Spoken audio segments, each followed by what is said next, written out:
Au départ, j'allais dire de façon idéaliste qu'il n'y a de vraie recherche qu'indépendante, mais je pense pas que ce soit vrai. Je pense qu'il y a des choses qui sont bien faites dans des recherches qui sont complètement orientées. Mais c'est comme un haltérophile qui finirait par développer que ses biceps puis qui oublierait le reste de son corps. Je pense que toutes les recherches sont importantes à mener. Je pense que la recherche indépendante est fondamentale, entre autres parce que c'est la recherche dont on ne perçoit pas tout de suite les effets ou que les acteurs qui ont du pouvoir actuellement ne valorisent pas. Mais ça laisse le champ extrêmement ouvert à des choses qui sont tout à fait pertinentes et des choses qui permettraient peut-être aussi de remettre le système et l'ordre et le pouvoir en place en question. C'est ce genre de recherches-là qui ne sont pas nécessairement encouragées ou financées.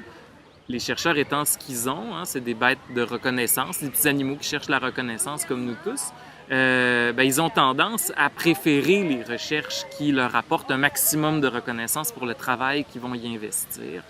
Puis, dans les formes de reconnaissance, il y a l'argent, il y a le statut social, il y a la capacité de monter dans l'échelle universitaire qui est très complexe. Il y a le fait peut-être d'aller dans des universités plus prestigieuses ou autre chose, mais il y a une tonne de leviers, de mécanismes qui vont inciter, il faut lutter contre, mais qui vont inciter les chercheurs à privilégier des avenues qui répondent à des objectifs plus clairs parce que ces recherches-là sont financées. Elles peuvent être indépendantes malgré tout, mais elles le sont de moins en moins parce que les gens qui financent mettent un peu des élastiques autour de l'argent qu'ils vont verser. Ils s'attendent à avoir des retombées, des résultats. Ils vont financer les recherches qui ont des retombées et des résultats. C'est tout un système qui fonctionne d'ailleurs très bien pour ceux qui décident de jouer le jeu, mais qui dirige de façon très, très claire la recherche, ça c'est sûr, dans les champs que je connais bien. Pour le reste, c'est difficile pour moi d'en parler, mais mon petit doigt me dit que ça ressemble à ça beaucoup aussi. On attend de nous de publier, comme professeur d'université, à un certain rythme des articles parce que la structure universitaire valorise l'article davantage, par exemple, que la monographie, que le livre. Donc, on incite de faire des recherches qui sont publiables sous forme d'articles, c'est-à-dire des textes pas trop longs, des recherches qui sont facilement refermables, ou en tout cas des morceaux de recherche que l'on peut facilement isoler pour les publier. Alors qu'en sciences humaines, les plus grands travaux qui ont été faits, ça a souvent été des ouvrages très longs, qui ont été le fruit de 5 voire 10 ans de travail. Les mots et les choses...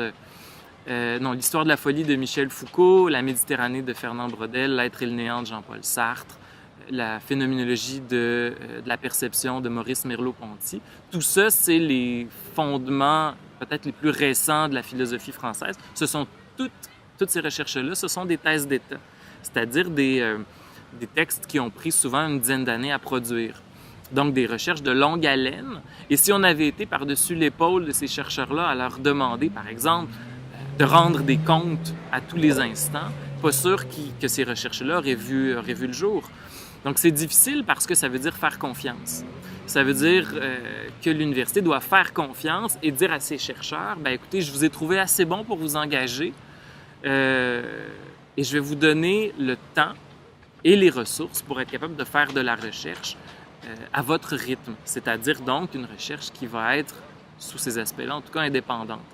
Donc, c'est toute la structure qui exige de faire confiance, en donnant des sous, en donnant du temps, en donnant des ressources aux chercheurs. Et je ne suis pas sûr qu'on est dans une logique actuelle qui est celle de la confiance. Pour toutes sortes de raisons, les universités cherchent des résultats le plus vite possible. Et donc, les attentes sont assez lourdes, entre autres sur les nouveaux profs. Donc, à mon avis, c'est la confiance des institutions envers les chercheurs et la liberté qui est de moins en moins présente, mais qui est le corollaire de tout ça, c'est sûr.